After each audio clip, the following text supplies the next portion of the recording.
다윗 왕 때에 3년 계속 가뭄이 있었어요. 고대 중근동에서는 왕이라고 하는 그 직책은 부지런히 백성을 돌보는 것이 중근동 지방 사람들의 사고입니다. 당연히 다윗 왕은 3년 동안 고대 사회에서 가뭄이 들었다고 하면 많은 사람이 굶어 죽고 기아에 허덕이는 그 고통은, 참상은 말로 표현할 수가 없어요. 그래서 하나님 앞에 기도를 합니다. 기도를 했더니 하나님께서 응답을 하신 것이 사무엘하 21장 1절의 말씀인데, 그러니까 사울이 누구예요? 다윗 왕 전 왕이죠. 이스라엘의 초대 왕입니다. 그 사울 왕과 피를 흘린 그의 집으로 말미암으니 그가 기브온 사람을 죽였습니다. 그러니까 기브온 사람들을 학살했기 때문에 그 피값, 그 죄값이 이 땅에 사무친다는 거예요. 예를 들어 인류 최초의 살인자가 누구예요? 가인과 아벨에서 가인이죠. 그랬더니 그 피가 땅에서 호소한다고 하는 말이 있습니다. 그리고 우리 땅이 더러워졌다 하는 말이 있어요. 그럼 그 땅이 더러워지는 법은 없는 거죠. 원래 하나님이 만드신 땅은 좋은 땅이에요. 그런데 사람이 땅을 더럽히는 거예요. 나쁜 집 없고요, 나쁜 땅 없으며 나쁜 산, 나쁜 강, 나쁜 바다 없습니다. 사람이 잘못해서 거기서 죽고 거기서 재난을 당하고 거기서 어려움을 겪는 거지, 모든 것은 다 하나님이 만든 이 세상은 아름다워요. 좋은 세상입니다. 그럼 기브온족은 뭐예요? 옛날에 여호수아 때에 가나안 정복할 때입니다. 이때 질풍노도와 같이 이스라엘의 군대가 쳐들어가면서 하나님의 명령이 뭡니까? 가나안 7족을 멸하라고 그랬어요. 그렇기 때문에 열심히 그야말로 전투에서 대승을 계속 거듭하니까 가나안 7족에 속하는 기브온 족이 이러다가 우리도 다 전멸당하겠구나. 그래서 이 사람들이, 지도자가 아주 똑똑해요. 우리가 가나안 7족이 아닌 것처럼 하자. 그래서 우리가 먼 저쪽 어느 지역에서 일이 지금 유리하여 돌아다니는 족속인 것처럼 하자. 그래서 곰팡이 나게 만들고 옷도 좀 허술하게 입고 이래가지고서는 몰려왔어요, 이 마을 사람들이 여호수아에게. 그리고 화친을 요청합니다. 조약을 맺자고. 우리가 당신들의 종이 되고 열심히 같이 살 테니까 우리를 살려달라고. 우리는 저 멀리서 온 족속이라고. 그러니까 여호수아가 또 승리에 취해서 깊이 생각 못하고 조사 못하고 그러냐고. 그래가지고 조약을 맺었어요. 계약을 맺은 거죠. 나중에 봤더니 얘네들도 가나안 7족 멸족을 해야 될 무리에 속하는 사람이니까 어떻게 할 길이 없어요. 왜? 왕의 약속은, 아버지의 약속은, 사장의 약속은 치사하게 왔다 갔다 바뀌는 거 아니에요. 그냥 힘들어도 어려워도 그 약속을 이행해야 그 다음에 거기에 질서가 서게 돼 있어요. 그래서 어떻게 합니까? 너희들이 속인 거가 있었고 조약은 맺은 거고, 그러니 너희들은 이제 여기서 성막에서 일하고 헌신하는 사람이 되라. 종같이 살아가는 존재가 됩니다. 이 기브온족은 나중에 바벨론 포로로 끌려갔을 때도, 수백 년 후에도 이 사람들은 같이 끌려갔다가 다시 돌아오고, 다시 예루살렘 성벽을 재건할 때도 그때도 일익을 담당할 정도로 헌신하는 사람들인 것을 우리는 성경에서 알아요. 아무쪼록 가나안 7족이 멸망할 때 기브온족만 살았는데 왜 사울 왕은 죽였어요? 소위 종족주의, 소위 민족주의, 선민주의 사상 때문에 자기의 어떤 힘을 자랑하고 싶어가지고 보잘것없는 이 족속을 갖다가 학살하도록 내버려 둔 그 가담한 일을 이 사울과 그의 일족들, 그쪽 가문들이 했던 거예요. 그래서 하나님께서는 가뭄을 내려서 가뭄을 통하여 그 죄악들을 깨닫게 합니다. 오늘 본문에서 기브온 사람들이 다윗 왕한테 호소하는데 아주 중요해요. 사무엘하 21장부터인데 기브온 사람이 그에게 대답하되 사울과 그의 집과 우리 사이의 문제는 이 학살당한 문제, 그리고 학살자, 독재자, 저 살인마, 저 사울과 우리 집과의 사이에는 은금에 있지 않습니다. 이스라엘 가운데서 사람을 죽이는 문제도 우리에게 있지 아니하나이다. 왕이 이르되 너희가 말하는 대로 내가 시행하겠다. 그랬더니 5절에서 그들이 왕께 아뢰되 우리를 학살하였고 또 우리를 멸해버리려고 이스라엘 영토 내에 머물지 못하게 하려고 우리를 모해한 사람들이 자손 7명을 우리한테 내주십시오. 그러면 그들을 우리가 하나님 앞에 목매어 처단하겠습니다. 그들이 다윗 왕이 그렇게 하라고. 사무엘하 21장 9절에서 학살 주모자 7명을 처형하는 장면이 나옵니다. 들어보세요. 그들은 기브온 사람의 손에 넘기니 기브온 사람이 그들을 산 위에서 여호와 앞에 목매어 달매 그들 7사람이 동시에 죽으니 죽은 때는 곡식 베는 첫날 곧 보리를 베기 시작하는 때더라. 10절입니다. 아야의 딸 리스바가 굵은 배를 가져다가 자기를 위하여 바위 위에 펴고 곡식 베기 시작할 때부터 하늘에서 비가 시체에 쏟아지기까지 그 시체에 낮에는 공중에 새가 앉지 못하게 하고 밤에는 들짐승이 범하지 못하게 한지라. 네, 아무쪼록 이 문제가 해결됐더니 하늘에서 비가 내리기 시작했다고 하는 거예요. 3년 가뭄이 이제 끝난 겁니다. 조금 전에도 제가 말씀드렸습니다만 이 세상에 어떤 땅이든 어떤 집이든 어느 위치든 어느 산이든 나쁜 데 없어요. 그럼 왜 거기가 나쁘냐? 거기서 인간들이 나쁜 짓을 했으니까 그 일이 계속 거기서 거듭 나오는 거예요. 왜냐하면 창세기 1장 10절에 하나님이 묻을 땅이라 부르시고 모인 물을 바다라 부르시니 하나님이 보시기에 좋았더라. 하나님이 이 세상을 창조할 때 창조한 모든 것들은 보시기에 좋았어요. 나쁜 땅 없습니다. 흉가 없습니다. 그 흉가가 왜 흉가가 됐습니까? 사람이 그렇게 만드는 겁니다. 이스라엘 사람들은 가장 귀하게 여기는 땅이 있어요. 그것은 구약 성경에서는 시내산, 신약 성경에서는 시온산, 시온성, 시온산 이렇게 얘기합니다.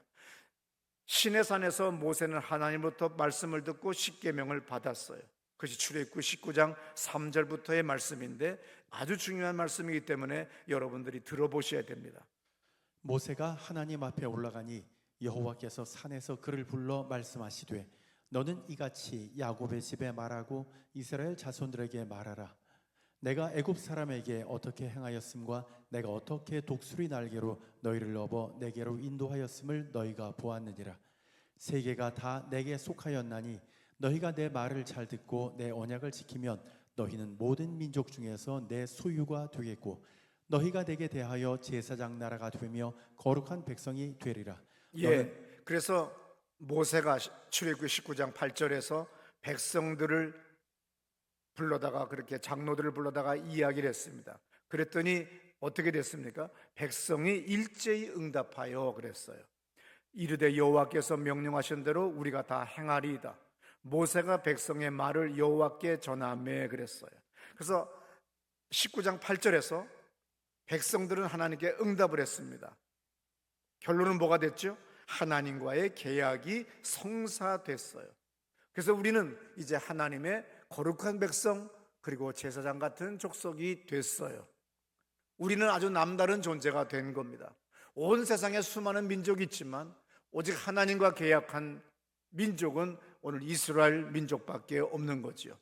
출애굽기 19장 6절의 말씀대로 시나이 반도를 떠들던 이스라엘 사람들은 신분이 변화가 됐습니다. 너희가 내게 대하여 제사장 나라가 되며 거룩한 백성이 되리라. 너는 이 말을 이스라엘 자손에게 전할지니라 그랬어요. 그래서 유대인들은 매주 월요일마다 시편 48편을 읽어요. 월, 화, 수, 목, 금, 토, 일 해가지고 시편을 아침마다 일어나면 읽는 게 있는데 그 중에 48편은 아주 중요한 것 중에 하나죠. 월요일 날 읽습니다. 여호와는 위대하시니 우리 하나님의 성 거룩한 산에서 극진히 찬양받으시리로다. 그러면서 2절에 터가 높고 아름다워 온 세계가 즐거워하며 큰 왕의 성 곧 북방에 있는 시온산이 그러하도다. 시온산은 어때요? 터가 높고 아름다워요. 온 세계가 시온산을 보고 즐거워합니다. 큰 왕의 성입니다.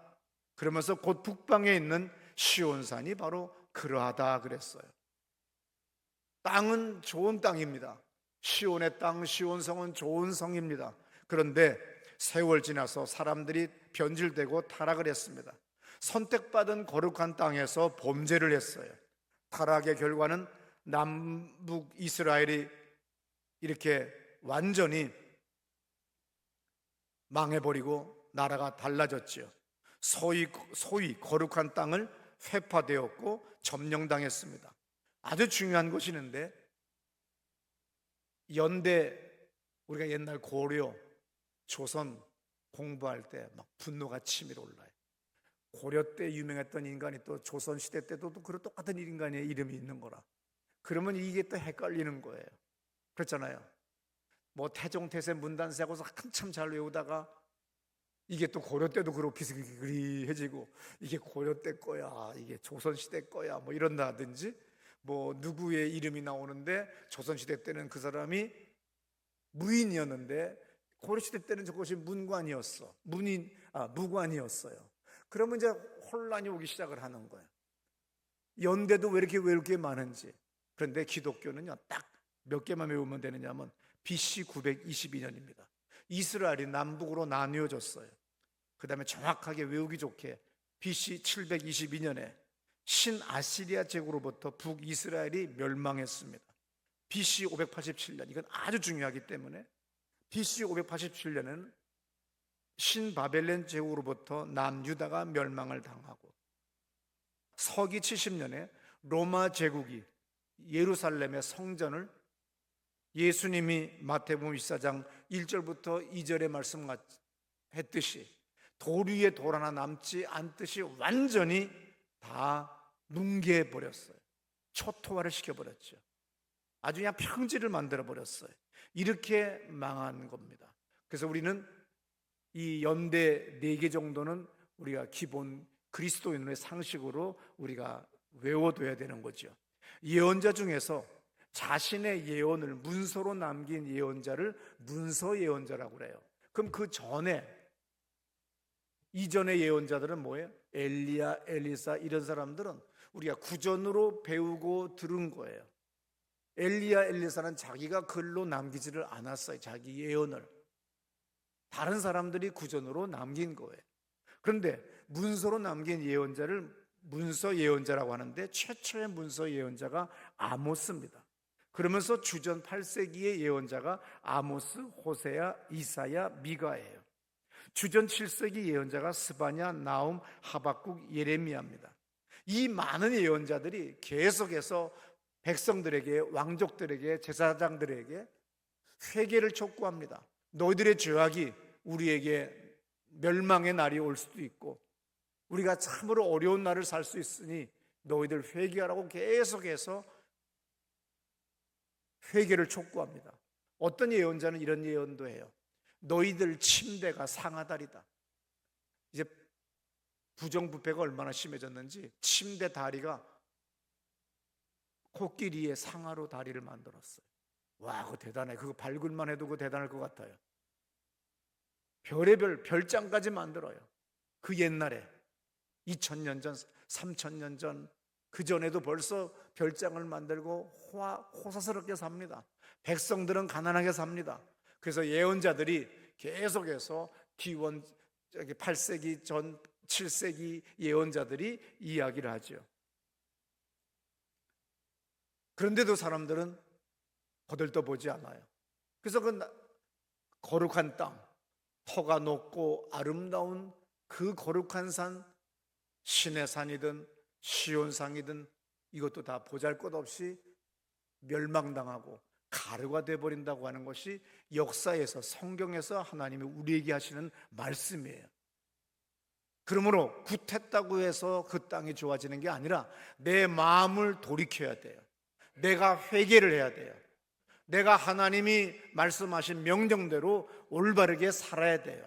형제와 가족과 이웃을 우리가 포용하고 감싸 안고 살아야 되는데 무조건 어리석은 인간은 이기기만 하면 돼요. 짓밟으면 내가 잘 사는 줄 알아요. 아닙니다. 이웃이 잘 살아야 내가 안녕한 거예요. 지난 주간에 제가 뉴욕 플러싱이라고 하는 동네 호텔에 투숙했습니다. 맨하탄 남쪽에 다리를 건너오면 노던 블루바드라고 하는 큰 길이 있어요. 그 길 양쪽으로 쭉 한국 사람들이 살아요. 거기에 교회도 있고 각종 마켓서부터 시작해서 모든 것들이 다 그 길에 있습니다. 그런데 그 수십 년 전에는, 우리 한국 사람이 오기 전에는 일본 사람이 살다가 한국 사람이 몰려오니까 물 흐렸다고 그래가지고 일본 사람들이 다 백인 쪽으로, 부자 동네로 다 갔어요. 그리고 이제 한국 사람들이 돈 좀 벌어가지고 살만했더니 이번에 중국 사람들이 몰려옵니다. 왜냐하면 맨하탄 남쪽 차이나타운을 재개발을 하게 됐어요.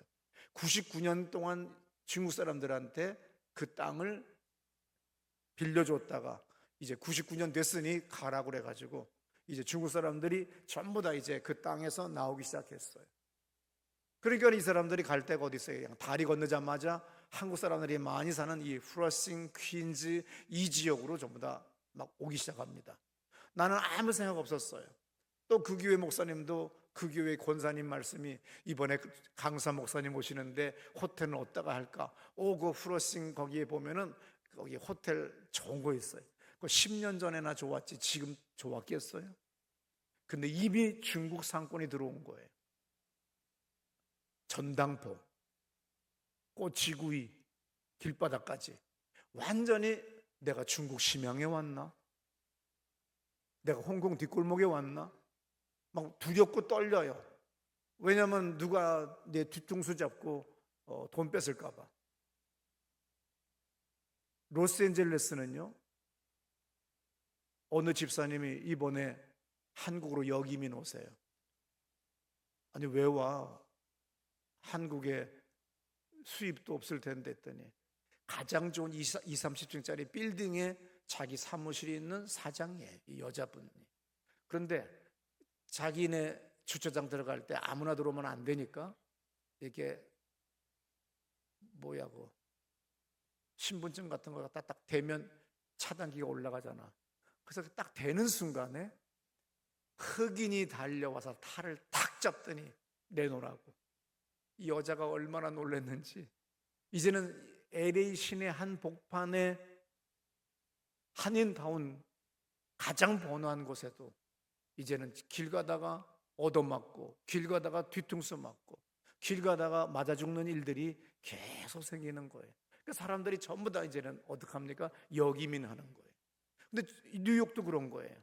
엄청나게 많은 사람들이, 중국 사람들이 와가지고 이제 한국 사람들은 점점 동쪽으로 해서 롱아일랜드 북쪽으로 저 부자 동네로 다들 이사를 가버린 거예요. 그거를 모르고 나는 옛날에 플러싱인 줄 알고 갔다가 오늘 밤에 내가 살아 있을까? 완전히 무서운 동네가 됐어요. 중국 사람들을 내가 인권 그 사람들을 모독하는 게 아니라 그렇게 이상한 옷들을 입고 이렇게 왔다 갔다 하는 사람들이 많아요. 그러면 걸어 다닐 길이 없어요. 러브 호텔, 내가 간 호텔이 러브 호텔이에요. 러브 호텔이 된 거예요. 10년 전에는 좋은 호텔이었어요. 자기 아들 결혼식 할 때 10개의 방을 얻었던 호텔이었는데 하루아침에 옷장문을 여는데 옷장문이 안 열려. 왜? 바닥이 떴어요. 그러니까 이게 무너질 것 같아. 아까도 얘기했지만 엘리베이터는 서버려. 물은 안 나와. 그리고 컴컴해. 그리고 술 먹고 고성을 지르고 금요일 밤에 음악 소리는 얼마나 큰지, 길에 나오면 더 무섭고 모든 것들이 다 공포스러운 거예요. 그렇게 미국 땅이 얼마나 아름다워요. 가로수도 있고 모든 것들이 아름다운데, 그래서 내가 밥 사 먹기 위하여 동쪽으로 갔어요. 갈수록 좋아져요. 더 갔더니 30분을 갔더니 그 멋있는 세계적으로 미국의 정치인들이 오는 스테이크 집이 있어요. 그리고 인생이 좀 품위가 좀 있어지기 시작하는 거예요. 사람이 품위 있는 삶을 살 수 있는 정도로 되는 거예요.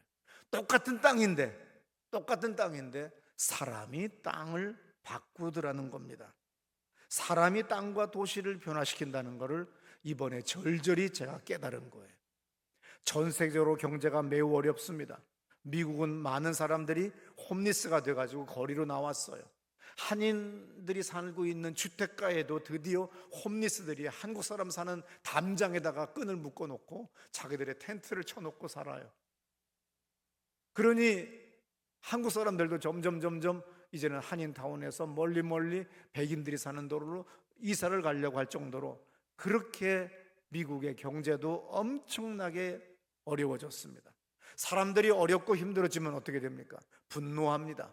생각이 강팍해져요. 마음이 완악해집니다. 환경 탓하거나 조상 탓합니다. 그러면서 다른 사람 탓을 해요. 계속 다른 사람 탓해요. 이러면 내가 문제인 거예요. 에스겔 예언자가 말합니다. 에스겔 18장 25절에 아주 유명한 말씀인데 이런 말씀이죠.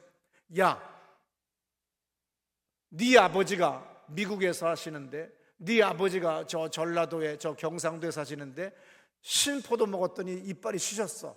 너 서울에 사는 네 이빨 쉬냐 안 쉬냐? 안 쉬지. 네 아버지와 상관 있어 없어? 연좌 죄 없애라는 뜻이에요. 네가 못 사는 건 너 개개인의 문제지 네 아버지 닮아서 못 사는 거 아니야. 네 탓하지 마. 네가 열심히 살면 잘 살 수 있어. 이해되세요? 땅 탓하지 말라는 거예요. 조상 탓하지 말라는 거죠. 아버지 탓하지 말라는 거예요. 4절에 뭐라고 써 있어요? 모든 영혼이 다 내게 속했다.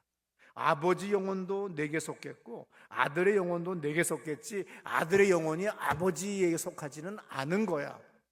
이거 밑줄 그으셔야 돼요. 아들의 영혼도 내게 속하였나니 범죄하는 그 영혼은 죽으리라. 사람이 만일 의로워서 정의와 공의를 따라 행하며 7절 사람을 학대하지 아니하며 빚진 자의 저당물을 돌려주며 우린 전당포까지 있잖아요. 저당물을 돌려주며 강탈하지 아니하며 줄인 자에게 음식물을 주며 벗은 자에게 옷을 입히며 별일을 위하여 꾸어주지 아니하며 이자 놀이에서 돈 모으는 재미로 계속해서 고리 이자 하지 말라는 거예요. 최소한의 이자, 은행 정도의 이자만 받아야지 달러 이자 받아 먹지 말라는 거죠.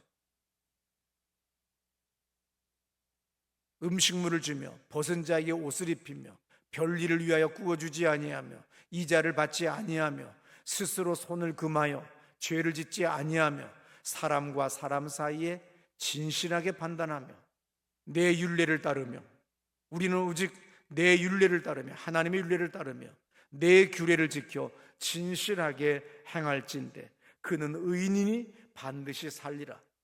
이 사람은 의인이기 때문에 반드시 산다는 겁니다.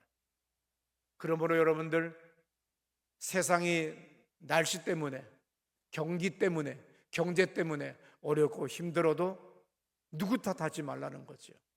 예수님이 말씀하셨어요. 마태복음 5장 3절에서 5절까지 심령이 가난한 자는 복이 있나니 천국이 그들의 곳이며 우리가 심령이 가난해야 됩니다. 애통해야 됩니다. 그래야 위로를 받을 수가 있어요. 5절 중요합니다. 다 같이 우리가 유아교육할 때 유치원 선생님들은 어떻게 얘기해야 된다고? 도레미파 솔로 얘기하라고 그랬죠. 솔 다 같이 시작. 온유한 자는 복이 있나니 그들이 이 땅을 기업으로 받을 것이며 우리가 온유하게 살아갈 때 이 땅이 우리가 나를 토해내지를 않아요. 이 땅에서 나는 소산을 얻을 수가 있어요. 이 땅에서 만남의 복을 받을 수 있어요. 땅 탓, 조상 탓, 부모 탓, 대통령 탓, 어느 정당 탓 하지 마세요. 그냥 나는 열심히 주님의 율례를 따르며 나갈 때 하나님은 의인이라 인정해 줘요. 그리고 나에게 은혜와 은총을 줍니다. 사도 바울이 뭐라고 했어요? 범사의 모든 일에 감사해라. 그리고 쉬지 말고 기도해라. 항상 기뻐해라. 예수님은 뭐라고 말씀하셨어요? 온유한 자가 땅을 얻을 거다. 다 같이 자리에서 일어나셔서 우리 기도합시다. 하나님, 내가 이 땅에서 하나님이 누리게 하신 장수를 누리고 하나님이 누리게 하신 복을 누리는 사람이 되게 해 주세요.